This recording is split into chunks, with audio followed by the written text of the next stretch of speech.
So hello guys, welcome to the new video.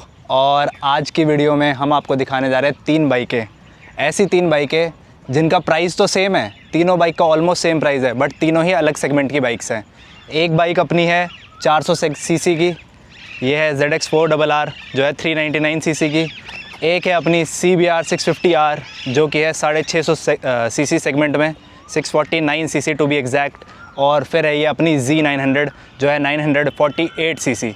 तीनों different segments है, but price अगर आपको बताऊं तो तीनों का प्राइस ऑलमोस्ट सेम है, जो कि आता है अप्रॉक्स 11 लाख। ये दिल्ली का एक शो ऑन रोड बता रहा हूं मैं, बाकी अलग अलग स्टेट्स में डिफरेंट हो सकता है, बट प्राइजेस सेम होते हैं।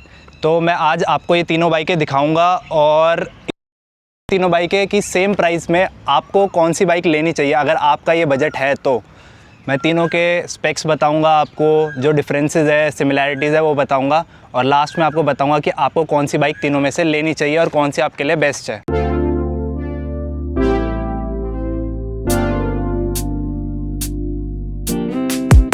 Strawberry on my lips and sugar fingertips. I can feel the beat running through the speakers. Blue skies, blue waves, every day's a good day. Lazy Sunday afternoon, I'ma take Monday off too. Ooh, got me so in love with the summer days. Ooh, got me feeling dizzy from the summer haze. 'Cause we got the sunshine by the poolside, such a fun time living. तो guys, क्योंकि तीनों bike है भाई, मैं confuse नहीं होना चाहता, इसलिए पेपर लेके साथ में कर रहा हूँ।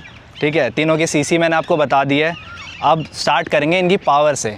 सबसे ज़्यादा एज सबको पता होगा कि Z900 की पावर है सबसे ज़्यादा, 125 PS की पावर जनरेट करता है। इसके बाद अपनी CBR 650R है जो कि 95 PS की पावर जनरेट करता है। And then last but not the least 77 4R करती है। डोंट बी कन्फ्यूज, ये है ZX4RR। ये रैम एयर के साथ है तो 3 bhp इसमें ज़्यादा होती है, तो ये 80 bhp की पावर प्रोड्यूस करता है। अगर हम टॉर्क की बात करें तो देन अगेन Z900 आपकी जीतती है, जिसमें 98 Nm की टॉर्क होती है, एंड दैट टू कम RPM पे, 7700 RPM पे। उसके बाद अपनी CBR 650R जो कि 63 Nm टॉर्क जनरेट करता है eight 9500 RPM, and then ZX4RR जिसका सबसे कम है, 39 Nm की टॉर्क जनरेट करता है और इसके RPM से बहुत हाई है, 13,000। इसका डिस्प्लेसमेंट ऐसा है कि ये हाई रेव कर सकती है बाइक, जहाँ तक कि Z900 और CBR इतना हाई रेव नहीं कर सकती, इतने हाई RPMs पे नहीं जा सकती है। अगर हम वेट की बात करें तो ऐसा नहीं है कि इसका पावर और टॉर्क कम है, ये ZX4R की बात कर रहा हूँ तो ये सबसे स्लो होगी, ऐसा नहीं है। क्यों? क्योंकि इसका वेट भी कंपैरेटिवली इन बाइक से कम है। सबसे हैवी बाइक है Z900 अपनी, ठीक है, ये है 212 kg की आती है। उसके बाद ये आती है 208 kg की CBR, और ये सबसे हल्की है 189 kg की ZX4RR। तो अगर हम पावर टू वेट रेशियो की बात करें तो इतना डिफरेंस नहीं है, डिफरेंस है बट इतना डिफरेंस नहीं है। सिमिलरली अगर मैं टॉप स्पीड की बात करूं तो टॉप स्पीड में भी इनमें ज़्यादा डिफरेंस नहीं है तीनों बाइकों में। ऑब्वियसली Z900 इसका टॉप स्पीड 255 प्लस जाता है, CBR का जाता है 247 और ZX4RR का जाता है 243। तो ऑलमोस्ट सेम है बट स्टिल ज़्यादा डिफरेंस नहीं है। कि जैसे मैं बात कर रहा था पावर टू वेट रेशियो, अगर 0 to 100 की बात करें तो ये अपनी बाइक जाती है Z900 3.3 सेकंड्स के अंदर, ठीक है। और CBR की अगर बात करें तो ये जाती है अपनी 3.6 सेकंड्स के अंदर। ज़्यादा डिफरेंस नहीं है 0.3 सेकंड्स का। मैं इसलिए ये भी बताऊंगा कि क्यों डिफरेंस नहीं है ज़्यादा Z900 से CBR में। एंड सबसे स्लोएस्ट अपनी अगेन ZX4RR है जो कि अपनी जाती है 4.2 सेकंड्स में। अगर 0 to 200 की बात करूं तो आप देखना CBR और इसमें बिल्कुल ही ना के बराबर गैप आएगा, क्योंकि Z900 जाती है 11.1 सेकंड में 0 to 200 और CBR अपनी जाती है 11.5 सेकंड्स में। सिर्फ 0.4 सेकंड्स का डिफरेंस है 0 to 200 में। और जहाँ तक की बात है ZX4RR, वो बहुत स्लो जाती है, हाई रेव करती है और 15 सेकंड्स, ऑलमोस्ट 15 सेकंड लेती है अपना 0 to 200 करने में। अब मैं बताऊं कि क्यों Z900 और CBR में फ़र्क नहीं है। जबकि जो सीसी का बहुत फ़र्क है इसमें, 300 सीसी ऑलमोस्ट। इसलिए फ़र्क नहीं है क्योंकि ये फेयरिंग बाइक है और ये अपनी नेकेड बाइक है। इसमें आपको विंड ब्लास्ट बहुत लगता है, इसमें विंड ब्लास्ट आपका कट जाता है। ये बहुत ही बेसिक सी चीज़ है जो सबको पता है, ठीक है। इन तीनों बाइक्स के बारे में थोड़ी और चीज़ें मैं बताऊँगा, जो कि जैसे अपना ब्रेक कैलिपर है ZX4RR में कावासाकी का आता है, Z900 में ये देखो, आप ध्यान से देखो, कावासाकी का ब्रेक कैलिपर है। और Z900 में आप देखोगे तो निस्सन का है, ये आप देखिए निस्सन का ब्रेक कैलिपर आता है। एंड सिमिलरली CBR 650R में भी निस्सन का ही ब्रेक कैलिपर आता है। अगर सीट हाइट की बात करें तो ज़्यादा डिफरेंस नहीं है, 10-10 mm का डिफरेंस है।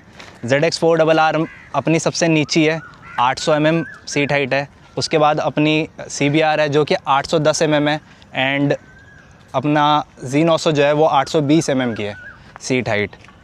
इसके बाद अगर हम व्हील बेस की बात करें तो अगेन सबसे जो व्हील बेस सबसे ज़्यादा है वो अपना Z900 का ही है, 1455 mm है।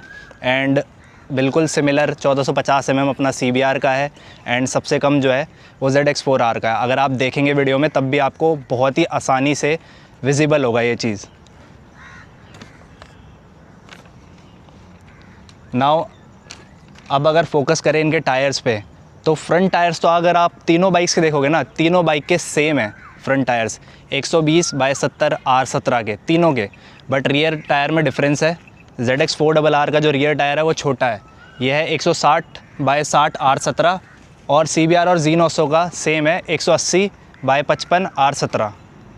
तो गाइज़ फाइनली हम इनके अगर फ़ीचर्स की बात करें तो फ़ीचर्स में ABS तीनों बाइक्स में आता है, ठीक है। ट्रैक्शन कंट्रोल तीनों बाइक में आता है, तीनों में ही TFT डिस्प्ले है। ये नए वर्जन है तीनों बाइक के और तीनों में TFT डिस्प्ले है। शोवा के सस्पेंशन है तीनों में ही, बस ZX4RR में आपके एडजस्टेबल सस्पेंशन है, बाकी Z900 CBR में नहीं है।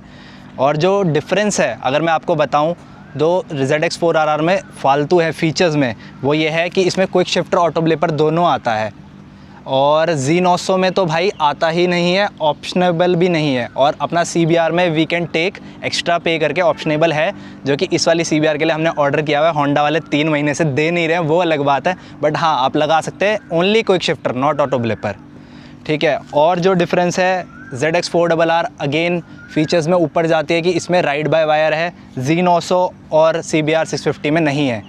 एंड अगर राइडिंग मोड्स की बात की जाए तो Z900 और ZX4RR कावासाकी अपनी बाइक्स में राइडिंग मोड्स दे रहा है, जहाँ की होंडा ने राइडिंग मोड्स तक नहीं दिए हैं, जो कि मुझे लगता है देने चाहिए थे।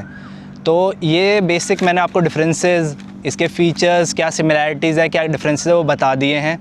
पावर वाइज अगर मैं बात करूं, अगर मैं अब इस चीज़ का कंक्लूजन दूं कि अगर आपके पास 11 लाख रुपए तो आपको कौन सी बाइक लेनी चाहिए। देखो बाइक आप अपनी पसंद से ले सकते हो, मैंने आपको बता दिया है, बट अगर आप पावर के लिए जाओगे और आपको नेकेड या फेयरिंग से इशू नहीं है तो you should go for Z900 any day. आँख बंद करके Z900 उठा लो, 11 लाख में इससे बेस्ट बाइक नहीं है।